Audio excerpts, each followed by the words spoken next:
Assalamualaikum warahmatullahi wabarakatuh. Perkenalkan, nama saya Hanita Hani dari Prodi Manajemen dengan NIM 289235089. Baik, di sini saya akan mempresentasikan pengantar ekonomi makro sebagai tugas UTS saya dengan dosen pembimbing Bapak Hendra Permadi. Analisa ekonomi mikro dan makro. Ekonomi mikro dan makro adalah bagian daripada teori ekonomi. Sedangkan yang dimaksud dengan ekonomi teori adalah ilmu yang menganalisa tentang kebutuhan antara variabel-variabel ekonomi. Variabel-variabel ekonomi yang dimaksud dapat bersifat mikro maupun makro, guna memahami kedudukan dari analisa ekonomi mikro dan makro. Dalam ilmu ekonomi dapat dilihat dalam gambar berikut ini.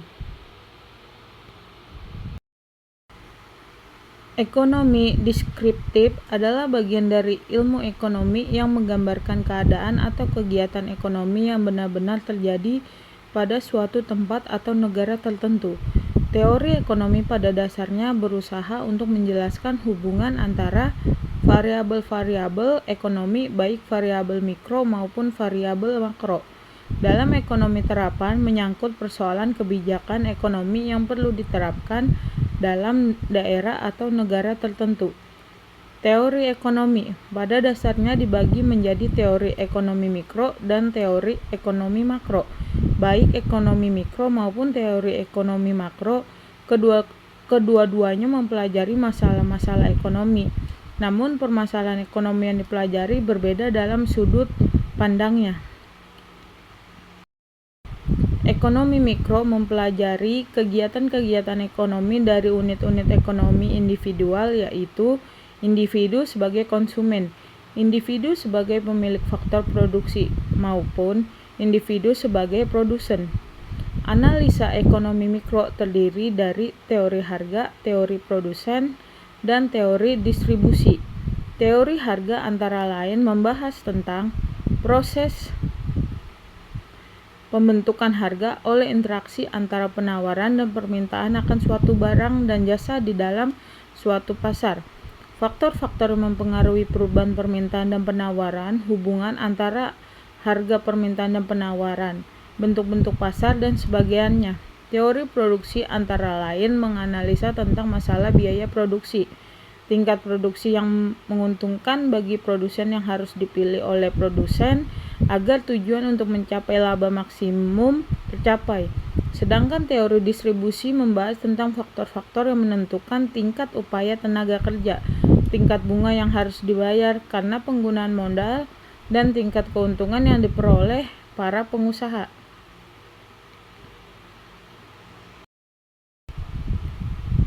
Ekonomi makro apabila di dalam ekonomi mikro menganalisa kegiatan-kegiatan dan permasalahan ekonomi dari unit ekonomi individual, maka di dalam ekonomi makro menganalisanya dari pendekatan sebaliknya.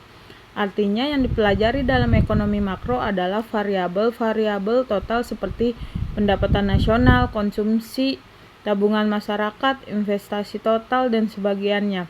Ekonomi makro menganalisa keadaan keseluruhan dari kegiatan perekonomian. Di dalam ekonomi makro tidak membahas kegiatan yang dilakukan oleh seorang produsen, seorang konsumen, atau seorang pemilik faktor produksi, tetapi pada keseluruhan tindakan para konsumen, para pengusaha, pemerintah, lembaga-lembaga keuangan, dan negara lain, serta bagaimana pengaruh tindakan-tindakan tersebut terhadap perekonomian secara keseluruhan. Teori ekonomi makro ini lahir ditandai dengan keluarnya sebuah buku yang berjudul The General Theory of Employment, Interest and Money pada 1937 yang ditulis oleh J.M. Keynes, ahli ekonomi Universitas Cambridge, Inggris. Buku tersebut juga dipandang sebagai tonggak yang sangat penting dalam sejarah pemikiran ekonomi barat. Dalam buku tersebut, Keynes menyajikan suatu teori yang menunjukkan bahwa penganggaran dapat terjadi dan bahkan untuk jangka yang tidak terbatas. Akhirnya, banyak ahli ekonomi yang menerima pendapat Keynes dan kelompok ini disebut Keynes ekonomis yang sampai sekarang diterima sebagai teori yang benar dan dipraktekkan di banyak negara. Permasalahan ekonomi makro. Pada dasarnya, ilmu ekonomi dipelajari karena mempunyai kegunaan. Ilmu ekonomi berguna karena dapat memberikan petunjuk-petunjuk mengenai kebijakan apa yang bisa diambil untuk menanggulangi suatu permasalahan ekonomi tertentu. Ekonomi makro yang merupakan salah satu cabang ilmu ekonomi dapat membantu memecahkan permasalahan kebijakan ekonomi secara makro. Permasalahan kebijakan ekonomi makro mencakup masalah-masalah yang berkaitan dengan pengelolaan dan pengendalian perekonomian. Secara umum, tugas pengendalian ekonomi makro adalah mengusahakan agar perekonomian bisa bekerja dan tumbuh secara seimbang. Terhindar dari keadaan-keadaan yang dapat mengganggu keseimbangan umum tersebut, ada 3 masalah ekonomi makro jangka pendek yang harus diatasi setiap saat. Ketiga masalah yang dimaksud adalah masalah inflasi, pengangguran, dan neraca pembayaran dan perdagangan. Masalah inflasi. Inflasi merupakan salah satu masalah ekonomi yang selalu dialami oleh hampir semua negara. Pembicaraan tentang inflasi selalu dikaitkan dengan kenaikan harga karena hargalah indikator penting daripada inflasi. Yang dimaksud inflasi adalah suatu keadaan di mana terdapat kecenderungan kenaikan harga-harga secara umum dan terus-menerus. Dengan demikian, kalau dalam masyarakat terjadi kenaikan satu atau beberapa barang dan bersifat sementara, maka kondisi semacam itu tidak dianggap sebagai inflasi. Oleh sebab itu, kondisi semacam itu tidak dianggap sebagai suatu masalah dan tidak perlu kebijakan khusus untuk mengatasinya. Walaupun inflasi tidak secara otomatis menurunkan standar hidup, namun inflasi tetap merupakan masalah karena 3 alasan. 1. Inflasi dapat menyebabkan retribusi pendapatan di antara anggota masyarakat. 2. Inflasi dapat menyebabkan penurunan efisiensi ekonomi. 3. Inflasi dapat menyebabkan perubahan output dan kesempatan ke dalam masyarakat. Masalah pengangguran. Pengangguran ini terjadi karena jumlah tenaga kerja atau jangka kerja melebihi tingkat kesempatan kerja yang tersedia. Di negara-negara yang sedang berkembang, tingkat pertumbuhan angka kerja cukup tinggi sehingga tidak seimbang dengan kesempatan kerja yang ada. Kalau kenyataan tersebut terjadi, maka angka pengangguran cukup tinggi. Di negara kita, upayakan untuk menekan tingkat pengangguran dilakukan melalui pengendalian tingkat pertumbuhan penduduk. Program keluarga berencana adalah salah satu alternatif untuk menekan laju pertumbuhan penduduk. Hal ini disebabkan pembangunan ekonomi tidak mempunyai arti kalau dibarengi dengan tingkat pertumbuhan penduduk yang terlalu tinggi. Faktor-faktor utama yang menimbulkan pengangguran adalah kekurangan pengeluaran para pengusaha produksi barang dan jasa dengan maksud mencari keuntungan. Keuntungan tersebut hanya akan diperoleh apabila para pengusaha dapat menjual barang yang mereka produksikan. 2. Semakin besar permintaan, semakin banyak barang dan jasa yang mereka wujudkan. Kenaikan produksi yang dilakukan akan menambah penggunaan tenaga kerja. 4. Dengan demikian tersebut hubungan yang erat di antara tingkat pendapatan nasional yang dicapai dengan penggunaan tenaga kerja yang dilakukan. Semakin tinggi pendapatan nasional, semakin banyak penggunaan tenaga kerja dalam perekonomian. Di samping itu, faktor lain yang menimbulkan pengangguran adalah 1. Menganggur karena ingin mencari kerja lain. 2. Pengusaha menggunakan peralatan modern. 3. Ketidaksesuaian antara keterampilan pekerjaan yang sebenarnya dengan keterampilan yang diperlakukan dalam industri yang ada. Salah satu faktor penting yang menentukan kemakmuran suatu masyarakat adalah tingkat pendapatannya. Pendapatan masyarakat mencapai maksimum apabila tingkat pendapatan penggunaan tenaga kerja penuh, full employment, dapat diwujudkan. Pengangguran dapat mengurangi pendapatan masyarakat dan kondisi ini tentu dapat mengurangi tingkat kemakmuran masyarakat yang pernah dicapai. Masalah neraca perdagangan dan neraca pembayaran. Dua neraca penting dalam suatu neraca pembayaran adalah neraca perdagangan dan neraca keseluruhan. Neraca perdagangan menunjukkan perimbangan di antara ekspor dan impor, sedangkan neraca keseluruhan menunjukkan pertimbangan di antara keseluruhan aliran pembayaran ke luar negeri dan keseluruhan aliran penerimaan dari luar negeri. Defisit neraca pembayaran berarti pembayaran ke luar negeri melebihi penerimaan dari luar negeri. Salah satu faktor yang menimbulkan masalah ini adalah impor melebihi ekspor. Pengaliran modal yang terlalu banyak ke luar negeri adalah faktor lain yang menimbulkan defisit tersebut. Defisit dalam neraca pembayaran menimbulkan beberapa efek buruk terhadap kegiatan dan kestabilan ekonomi negara. Defisit sebagai akibat impor yang berlebihan akan mengakibatkan penurunan dalam kegiatan ekonomi dalam negeri karena konsumen menggantikan barang dalam negeri dengan barang impor. Harga valuta asing akan meningkatkan dan menyebabkan harga-harga barang impor bertambah mahal. Kegiatan ekonomi dalam negeri yang menurun mengurangi kegairahan pengusaha-pengusaha untuk melakukan penanaman modal dan membangun kegiatan usaha yang baru. Tujuan-tujuan kebijakan makroekonomi. Setiap kebijakan ekonomi bertujuan untuk mengatasi masalah-masalah ekonomi yang dihadapi. Berdasarkan masalah-masalah makroekonomi, Sukirno menyebutkan tujuan-tujuan kebijakan makroekonomi dibedakan 5 aspek, yaitu 1.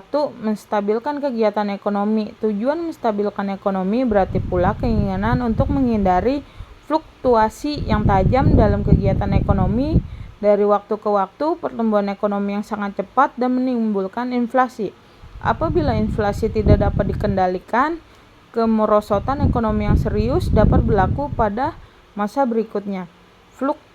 Fluktuasi yang tidak dikendalikan tidak akan menjamin pengangguran yang rendah, kestabilan harga-harga, dan kestabilan neraca pembayaran. 2. Mencapai tingkat penggunaan tenaga kerja, kesempatan kerja penuh tanpa inflasi. Pada umumnya, berbagai negara tidak dapat terus-menerus mencapai penggunaan tenaga kerja penuh. Apabila suatu masyarakat dapat selalu mencapai tujuan ini, dengan sendirinya tujuan-tujuan lainnya yaitu mencapai kestabilan ekonomi dan pertumbuhan ekonomi yang teguh akan tercapai. 3. Menghindari masalah inflasi. Inflasi menimbulkan beberapa akibat buruk atas kesejahteraan masyarakat dan kegiatan perekonomian. Adakala inflasi berlaku sebagai akibat ketidakstabilan politik dan ekonomi suatu negara. Dalam keadaan seperti ini, biasanya tingkat inflasi tinggi dan sukar dikendalikan. Tetapi seringkali inflasi berlaku sebagai akibat permintaan masyarakat yang berlebihan, pertambahan penawaran uang yang berlebihan, dan kenaikan dalam biaya produksi. Kebijakan pemerintah diperlukan untuk mengatasi masalah inflasi seperti itu. Yang keempat, menciptakan pertumbuhan ekonomi yang teguh. Ada 2 alasan yang menyebabkan suatu negara harus berusaha mencapai pertumbuhan ekonomi yang teguh dalam jangka panjang. Menyediakan kesempatan kerja kepada tenaga kerja yang terus-menerus bertambah, dan untuk menaikkan tingkat kemakmuran masyarakat. Kedua alasan ini merupakan pendorong utama pemerintah dalam menciptakan pertumbuhan ekonomi yang teguh. 5. Mewujudkan kekuatan neraca pembayaran dan kurs valuta asing. Krisis moneter yang dialami Indonesia dan beberapa negara asing pada tahun 1997 sampai 1999 merupakan pengalaman pahit yang menunjukkan bagaimana sektor luar negeri dapat menimbulkan efek buruk terhadap kegiatan ekonomi dalam negeri. Neraca pembayaran yang tidak kukuh akan mengurangi kemampuan suatu negara dalam menghadapi masalah pengaliran dana ke luar negeri yang melebihi dari keadaan yang biasanya berlaku. Sebagai akibatnya, cadangan mata uang asing akan merosot dan kurs mata uang asing meningkat. Hal ini akan menimbulkan beberapa efek buruk atas kegiatan ekonomi di dalam negeri seperti inflasi berlaku, biaya produksi meningkat, dan kondisi sebaliknya, daya beli real masyarakat merosot. Berbagai perubahan ini akan mengurangi kegiatan ekonomi di dalam negeri dan lebih banyak pengangguran akan berlaku. Pengalaman ini menunjukkan bahwa kebijakan-kebijakan ekonomi harus memperhatikan kedudukan neraca pembayaran dan kurs valuta asing selalu tetap teguh keadaannya. Bentuk-bentuk kebijakan makroekonomi. 1. Kebijakan fiskal. Kebijakan fiskal meliputi langkah-langkah pemerintah membuat perubahan dalam bidang perpajakan dan pengeluaran pemerintah dengan maksud untuk mempengaruhi pengeluaran agregat dalam perekonomian. 2. Kebijakan moneter. Kebijakan moneter meliputi langkah-langkah pemerintah yang dilaksanakan oleh Bank Sentral. Di Indonesia, Bank Sentral adalah Bank Indonesia untuk mempengaruhi, mengubah penawaran uang dalam perekonomian atau mengubah suku bunga dan maksud untuk mempengaruhi pengeluaran agreta. 3. Kebijakan segi penawaran. Salah satu kebijakan segi penawaran adalah kebijakan pendapatan income policy, yaitu langkah pemerintah yang bertujuan untuk mengendalikan tuntutan kenaikan pendapatan pekerja. Kesimpulan dari pengantar ekonomi makro adalah bahwa ekonomi makro merupakan studi ekonomi nasional secara keseluruhan. Ekonomi makro mempelajari perilaku variabel agregat seperti output PDB, tingkat harga, jumlah uang beredar, inflasi, pengangguran, belanja swasta, belanja pemerintah, perpajakan, utang, dan lain, dan laju pertumbuhan. Ekonomi makro juga menganalisis pertumbuhan ekonomi rumah tangga, perusahaan, dan pasar secara luas. Dengan mempelajari ekonomi makro, kita bisa mengetahui dengan jelas pendapatan nasional negara, sehingga dapat terukur apakah perekonomian negara stabil atau tidak. Oke.